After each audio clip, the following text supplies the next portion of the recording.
The one thing I can tell you, and you might not agree with me, but I promise you it's true, is that you are enough. As you sit, even in the bottom of the shit pit in your life, start wiggling your fingers, wiggle your toes, realize that you are enough. You were born enough. You are enough. You will always be enough. And if you could see the divine being that shines from your eyes the way that anybody around you sees it, you'd never doubt your greatness again. What tagline is that I empower women to rise from the ashes of their lives to reclaim their divine inner phoenix and to remember who you were before the world told you who you should be. So I'm in Pensacola, Florida. I moved down here in 2019, and 2020, when COVID hit, pretty much started what I call the trifecta of unfortunate events. I was an educator for a Fortune 500 company. I traveled all over the country and piloted a program for them, was doing awesome, decided to move to Pensacola, found my home. I love it here.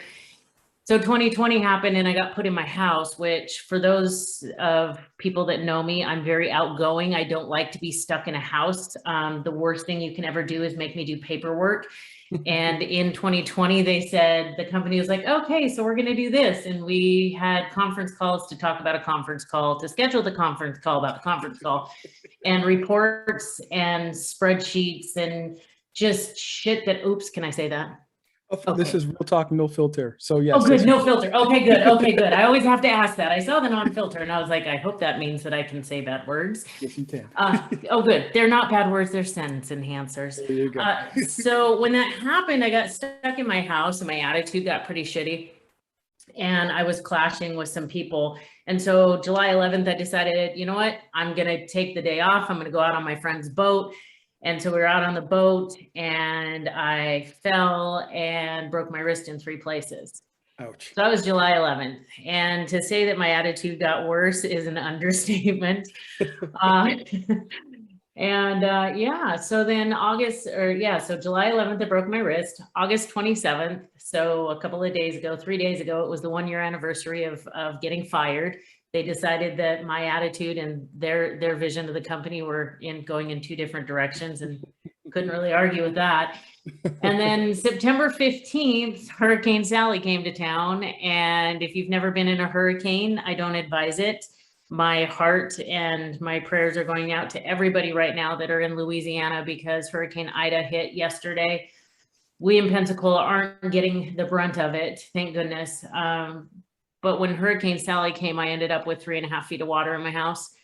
I had to evacuate in the middle of the night. I woke up at probably like 12:15 in the morning, and I'd never been through a hurricane before. I'm from the West Coast originally. I don't understand hurricanes.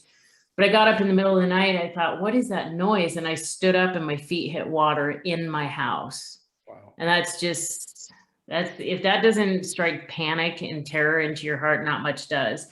So I threw 3 things on a table, a hook latch rug, the desk my grandfather made, and the magazine rack he made.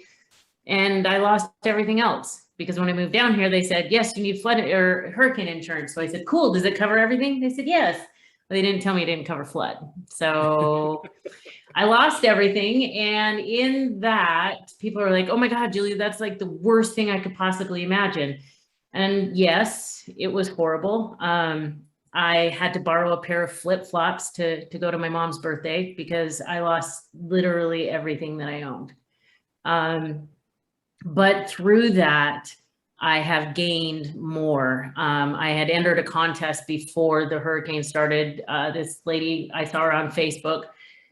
Never connected with her before, had no idea where she came from. Thank you, universe. But she had this contest to learn how to build a brand and do coaching and this and that and the other thing. And I was like, hey, what the hell? I like going live on Facebook. Why not? And I won. And she was like, oh, you know, with everything you've gone through, you know, maybe you should be the lotus, and the lotus goes and triumphs. And like I told you earlier, I'm like, does this bitch look like she likes mud? No, I don't. But everything kept coming back to the phoenix and rising from the ashes, and it just kept hitting me. And I thought, okay, listen, I've been getting these nudges from the universe for about the last 1.5 years. I've been putting them into spiritual voicemail. I got to stop doing that, and I've got to start listening. And so that is where Divine Phoenix Rising started. was from the ashes of losing everything and having to start completely over again. Wow. It really is a story of triumph, to be honest with you. Thank And you. like we mentioned earlier, it's that Phoenix attitude of rising above all the ashes. And it's funny that you mentioned that you're from the West Coast. I'm just like, wait a second, West Coast either have hurricanes or wildfires. Right. West Coast, we don't get the hurricanes because I'm from the Oregon, Washington area. Now, if there's a earthquake underwater, they'll get tsunamis, but that's very rarely. But there's tons of wildfires, and earthquakes are the big thing on the West Coast. But I never in a million years had dealt with a hurricane before. It was just like this thing that you see on the news. And you're like, oh, that looks really scary. Oh, that looks really bad. And then you live through one and you walk through one and it shifts your perception. Yeah. And it's funny because it's now coming up on the 1-year anniversary of Sally. And I thought I had dealt with that stress. I was like, oh yeah, I've gotten over it. It's fine. It's fine. Then Ida came churning up the Gulf this week and I was like, holy shit, I am not fine. Friday, I watched that hurricane because if it shifted right or east at all, it would have been headed towards us. And it came in as a Cat 4. It was only 6 miles underneath a Cat 5. At that point in time, does it really matter what the category is? No, not at all. Does it really matter? Because it just literally decimated southern Louisiana and New Orleans. And I remember that feeling. I remember knowing that something is coming that you cannot control, and you think, oh, it's probably not going to be that bad. And then reality slaps you across the face and goes, oh no, here we go. Buckle up, baby, because this is going to be a ride. Exactly. And no, it's funny. It's not funny, but in my life, I've always wanted to see a tornado. And it's something with the force of nature that when I see it, I'm not even looking at the destruction part of it. Right. It's just so fascinated to see a tornado in all its raw power. And like you mentioned, with tornadoes, it could be an F1, it's still going to leave a trail of destruction behind it. And like you mentioned, whether it's a Cat 5 or a Cat 4, even a Cat 3, you're only lucky if it was a tropical storm. Yeah. And that's a difference that I find with the tornado. F1, you're seeing damage. Tropical storm, yeah, maybe a garbage pen might be like blown over, which is not that bad. But again, with a hurricane, when you really look about it versus a tornado will look at physical damages, something got blown away. With a hurricane, you get water. Yeah. Yeah. And it's the wind, you get double whammy. You get the wind that destroys roofs and so on and so forth, but then you get the water damage, which is even worse. Because then, especially like you mentioned, when you get out of your bed and it's that 3 feet of water, you're like, well, everything under the 3 feet is gone. Yeah. And it was funny because when I stood up, there was only about an inch of water. And I thought when my feet hit, because you're sleepy and you're going, is this water? No, this isn't water. Oh, sweet baby Jesus, please tell me this is not water. And so then I went down to the foot of my bed and I have this hook latch rug that my mom made me before I was born. So it's 55 years old. So I tossed that up onto the top of my bed and I walked out into my living room. There was no water. And by the time I evacuated, which was probably a half hour, 45 minutes later, there was already 6 inches of water in my house. Wow. And what scared me the worst is when I looked out my front window and there was waves in my front yard. And you just look at it and you're like, huh, so that's not supposed to be out there. That's okay, so all right. And then I looked out the back and the water was up to my sliding glass door and I thought, okay. Don't panic. It's okay. Don't panic. It's like that little cartoon. I'm running around the house. Okay, panic. But no, it's sad to say this, and I'm not. It's no disrespect to anyone that's gone through bad tragedy in a hurricane or even what's it called, Hurricane Ida that's happening right now. It's with me, and it's sad to say this, and you criticize as much as you want to. If I see like a lot of water outside, which normally not, I would love to like go play in it. Right. You gotta have that like, oh, there's a wave. It would be kind of cool just to like get a boat and just experience it. Just like, Right. But then It's different. It's very different. It's, you know, when you go through it, like when Yeah. the next day, when I came back home, what was funny is, so I had a friend of mine move here from Washington and she was waiting for her apartment to be ready. And I'm like, yeah, just stay with me. So she jumped out of bed into the same thing and we were both panicky. So we took her car and went to a friend's house.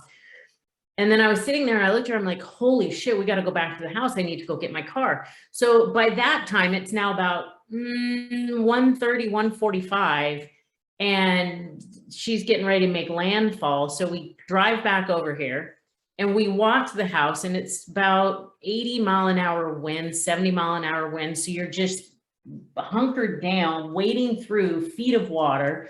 And I was able to get my car out and everything was fine. And it's not until after it's over when everybody says, oh my God, why would you do that? You know, there were gators in that water and there were snakes in that water. And then all of a sudden you go, excuse me, what? There was what?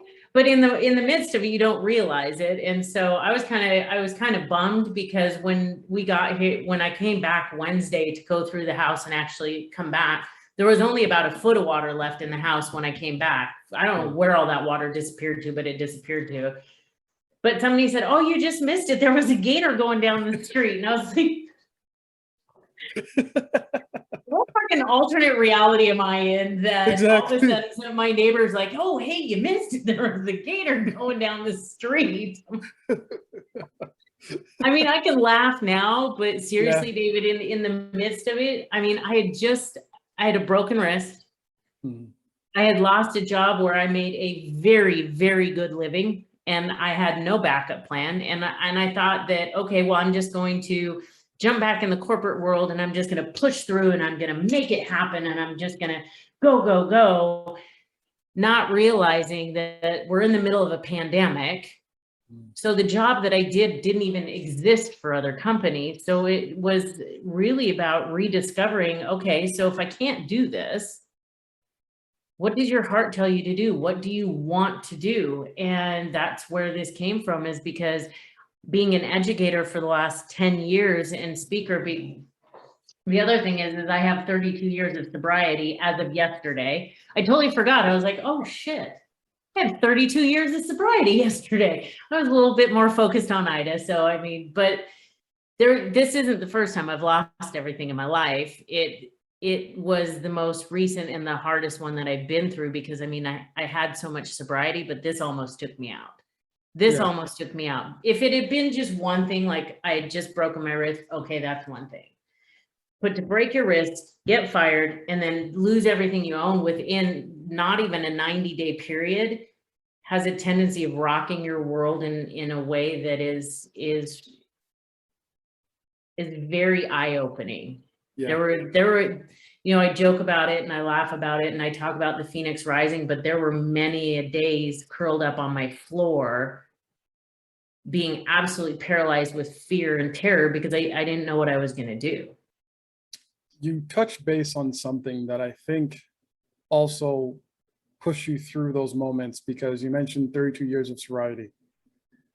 Mm-hmm. And I believe if you broke during that time, different story right now. Oh, I never was a polite drinker or a polite drug user. I was a balls to the wall, get as fucked up as humanly possible, because I've already messed up now. I might as well just take it to that next level. Mm-hmm. So if I had broke, if I would have relapsed during all of this, I don't know. In fact, I could pretty much guarantee you I wouldn't be sitting right here. Yeah. Guarantee you. I'd probably either be in jail or dead, one of the two. Yeah. Because I've been homeless before. I don't like being homeless, so I don't think I'd want to do that again. No, thank you. Mm-hmm. So I think if that would have happened, and truly it was, I lost my dad 16 years ago, and the thought of knowing that because I believe that your loved ones are with you all the time, you can access them whenever you want. My dad talks to me all the time. I think that's really what kept me going, was just knowing that you're stronger than you think, Julie. You've conquered some pretty wicked stuff in your past. This is just one foot in front of the other. That's all you have to do. Don't worry about tomorrow. It's not here yet. Don't worry about next week. It's not here yet. And as long as I just took that one step in front of the next, that's how I got myself out of it and leaned on people and reached. I'm not good at reaching out for help. So this was a great lesson on how to reach out and say, hey, listen, I'm struggling right now. My mental health is not really good right now. Can you just sit on the phone with me? I don't want you to tell me how good I am. I don't want you to tell me how great things are going to be. I don't want to hear any of that motivational bullshit right now. What I need is for you to just sit and just breathe into the phone so that I know that there's another human being that is connected with me right now. That is, to be honest with you, that's powerful what you just said, because how to explain this? Even during our pre-discussion, up until that point, before you said all that stuff, you have this personification of a badass woman, which is fantastic, right? Thank you. And I'm just like, and I looked at him like, she's fantastic. She's a badass. I'm not even gonna say you're not badass anymore. You're still badass to me. Right. Thank you. And now you showed a side of you, a vulnerability side of you, which I think if it was pre-2020, that wouldn't have existed.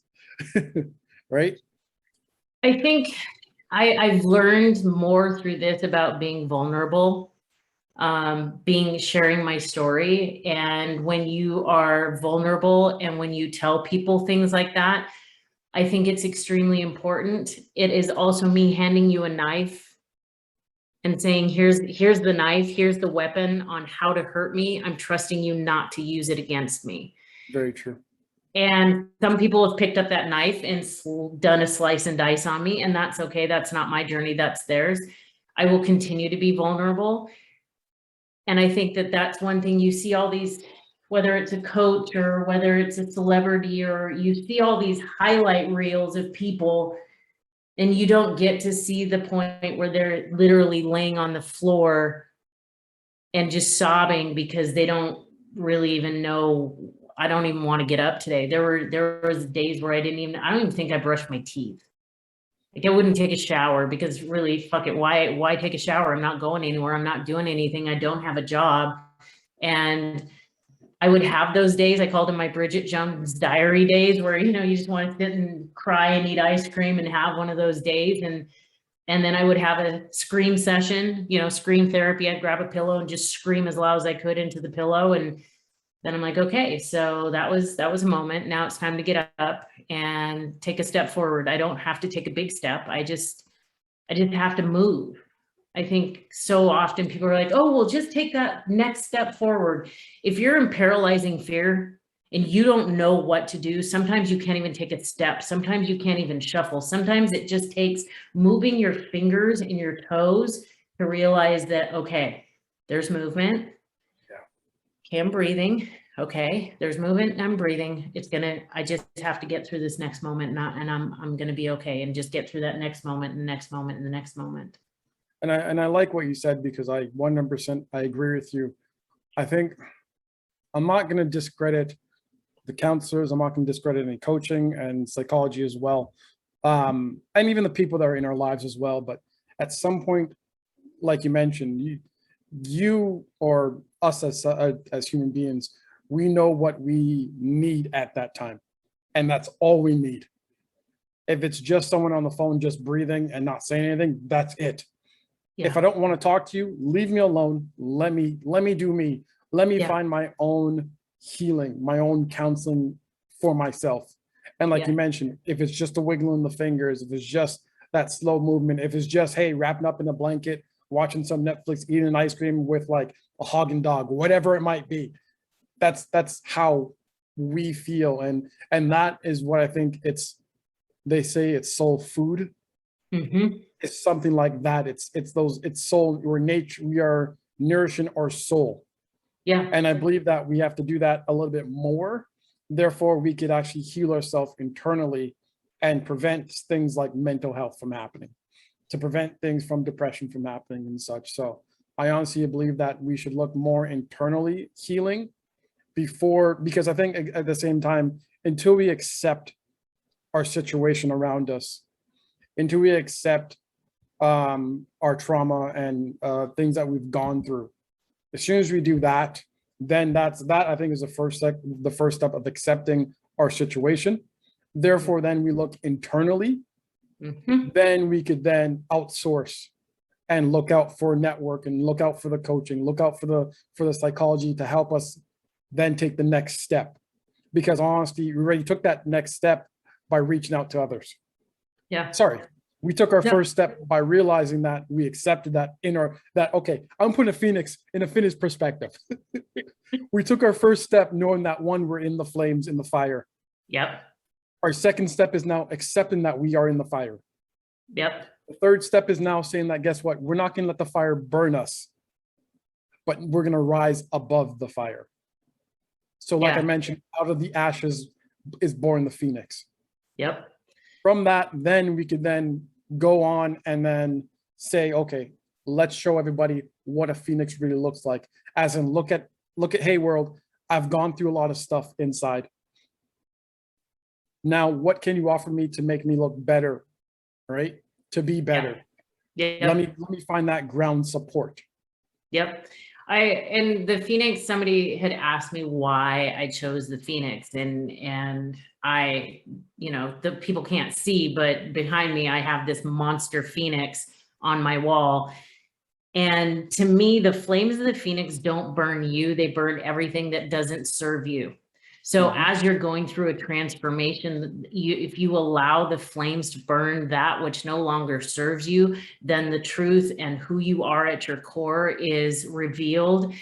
For some people who have been through some massive trauma, and it's funny because through this journey of losing everything, I rediscovered who I was. I rediscovered what I want to do, and I discovered my purpose. In all of this, I discovered my purpose, which I actually work with women to help them work through their trauma by using NLP, which is neuro-linguistic programming. So we work with the unconscious mind.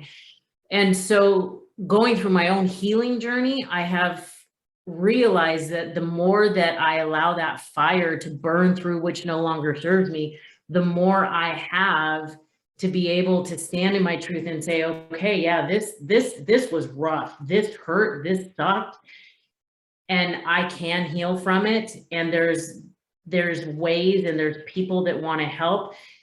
And it's getting to that point where sometimes it's just finding some other person's got a spark. Because not everybody's got these big flames and they're in this big thing. Sometimes you're just sitting in the dark and you just have this little tiny spark, and all it takes is to find one other person with a spark, because two sparks make a flame. Then you find another person with a flame, and the more flames you get, the more fire you get, and the more fire you get, the more of an inferno you get. And so it can build and truly just become this beautiful fire and cleanse and all of that. And it all starts with just a little tiny spark. So it's that wiggling of the fingers and the toes that sometimes is the only spark you can have. And you'll find somebody that'll step in the arena with you, because it's really, Brene Brown is one of my favorites. And she talks about being in the arena. The people who are standing up making comments about you, they're in the peanut gallery. They can kiss my ass. So if you're sitting up in the peanut gallery of my life, I hope you enjoy the cheap seats. The people that I allow in my inner circle are the ones that are in the arena with me. And those are the ones that aren't afraid to go back to back with me to help me fight whatever demon is going to jump out and say, hey, you haven't dealt with me yet. And I'm like, oh, hey, how's it going, demon? How's it going?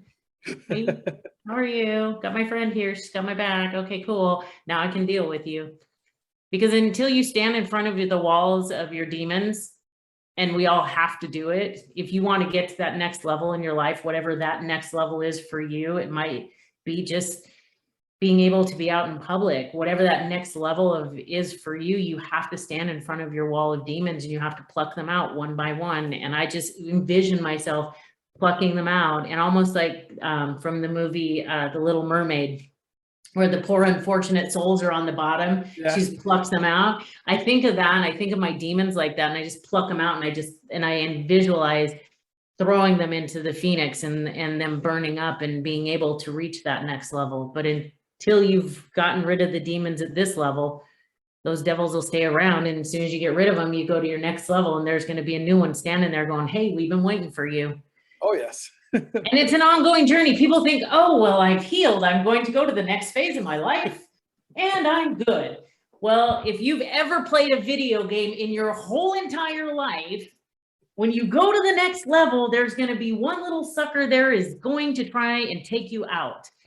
And it's the same with life. You're always going to have challenges. And in those challenges is where you find your purpose and your passion and what you were designed to do. And if you can just follow it and trust in that and trust, like you said, that inner knowing, like I know now what I'm here to do and nobody will take me off that path. Nobody. I love that. I love that. I love this conversation. And I say that because you mentioned something as well of the reason why you got fired. And I'd like to touch base on that because I believe that there is Julie, as in this is Julie, as in how we're talking about. This is your old company. Yep. And because they weren't lined up, because in all honesty, Julie's personality is above the company's personality. And that's the biggest thing I find with all of that. Because at the end of the day, when you really think about it, it's despite everything around us. What you said though, David, is so true because there was this personality of Julie and then the personality of the company. The first probably 7.5 years, I embodied everything of that. I lived, breathed, I ate it, I slept it, I bled the company colors. When people talked about education, it was like, oh yeah, Julie's done this and done this and done this. And I wore it like this mantle of who I was. And then I started growing and seeing things shifting and changing.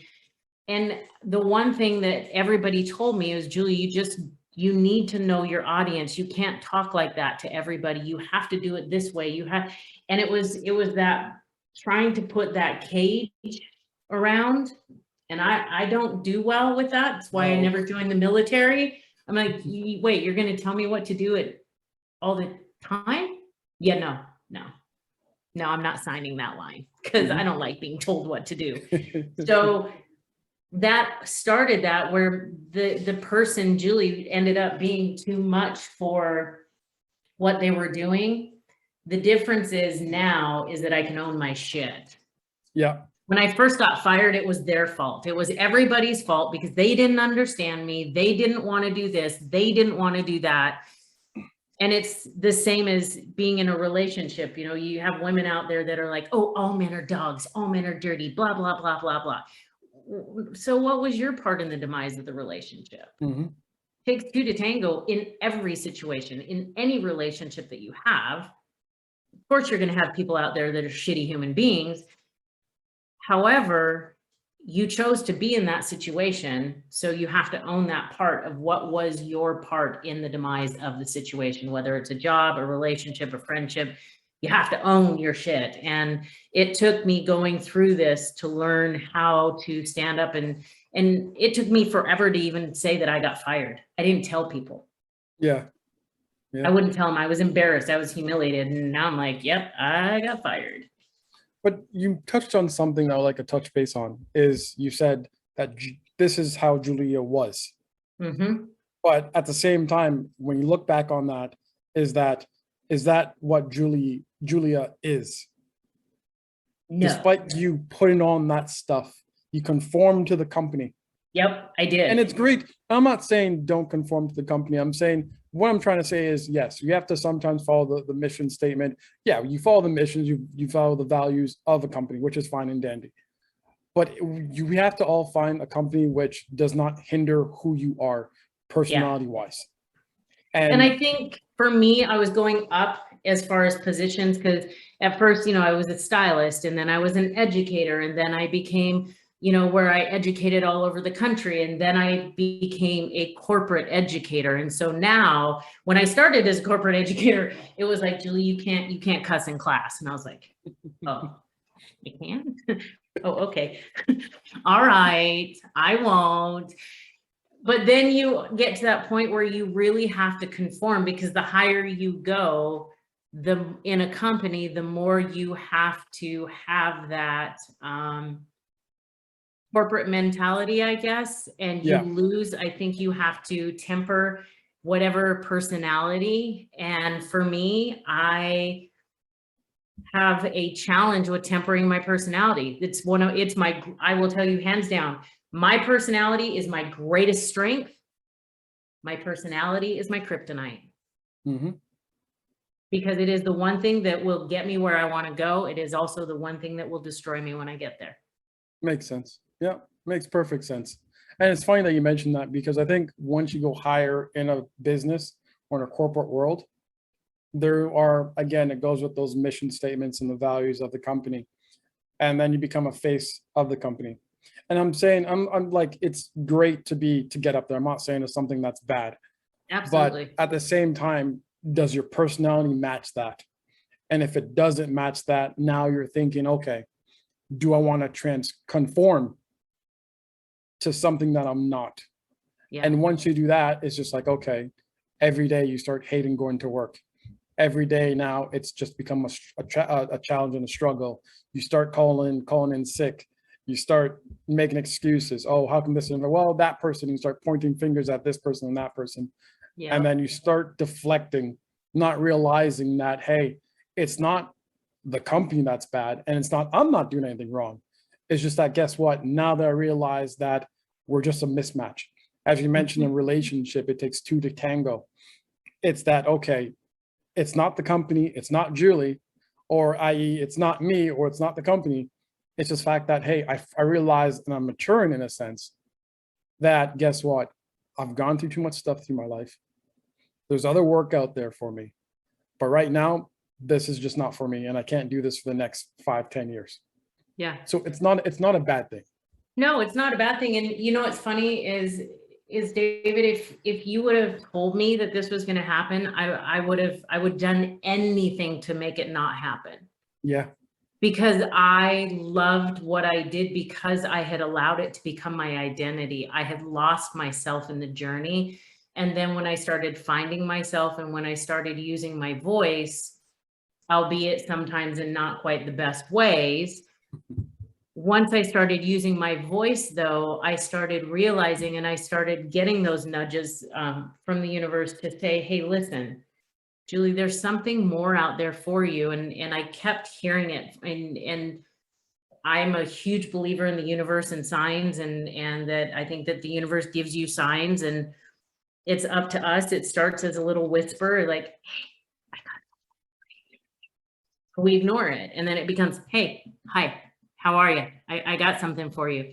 And we ignore it. And then pretty soon it is just like a billboard upside your head. Like, listen, I have been trying to get a hold of you. I've been trying to talk to the person. It's one of those, it just takes over. And when that happens, that's when you really, I think it gets revealed to you, you have a choice. Conform and stay where you are. And that's not a bad thing, because some people are not going to step out of that and they're okay with it. And then there are people that are like, yeah, no, this isn't for me. And they step into that next version and that next level. And if people want to, I have tons of friends of mine that are still at that company, that are still doing that job. And a lot of them are super unhappy. And I tell them every day, find the joy in what you're doing now. Yep. They're like, but Julie, you got fired and you hated it. Exactly. Find the joy in what you're doing now, and you'll find more things to be joyful about in what you're doing now. The people that you just cannot get along with the worst, if they're your upper management or whoever it is, find the things that you like and you respect in that person and focus on those. And it will help you every day until you decide that this isn't what you want to do anymore. Very true. So I got to ask you this one question now. Sure. Because I'm thinking about something. If you never broke your wrist, Do you think you have quit so early or got fired that early? No, Yeah, no, that's what I figured. That's no. exactly what I figured. And it's funny because just before I broke my wrist, in total transparency, they had just been like, listen, Julie, things are not going well. There's some things that you need to shift. And I threw a pity party and wasn't real good about communication. However, I was fighting to stay. I was fighting to stay because I was so scared to leave. So I would have done whatever it took. I think that when I broke my wrist, it just spun me so far further that it was the catalyst that was just like, okay. And it's funny because I was talking to my mom and I told her, I'm like, the universe is like, well, Julie, you've been asking for something different. So you're not listening to us. So let's see. Okay. Let's see. She broke her wrist. Let's see if that gets her attention. Exactly. No, she's still not paying attention. What can we do? Okay. Q losing her job. She's gonna listen now. Oh, look at her. Oh, bless her heart in the southernmost way possible. She's out looking for another job. Cue hurricane. So it was like, okay, fine. I'm on my knees. I'm willing to listen. Okay. Sometimes it takes that for us to listen. I had a guest on my podcast and she said, sometimes the universe understands that we are stubborn and we aren't going to listen. So they take everything away from us. So we have no choice but to listen. And that's when that small inner voice gets to be able to stand up and say, I have something for you. Will you please listen to me now? Very true. And that's why sometimes when I hear some trauma or certain traumas that happen in people's lives at a later time, instead of when they're younger, it is the universe, and it's sad to say, but it's the universe saying, hey, guess what? You've been begging to get out of a relationship, for example. Yep. Whatever it might be. We're going to make something happen and it sucks. But we know that you can handle it and overcome it. But this is your way out.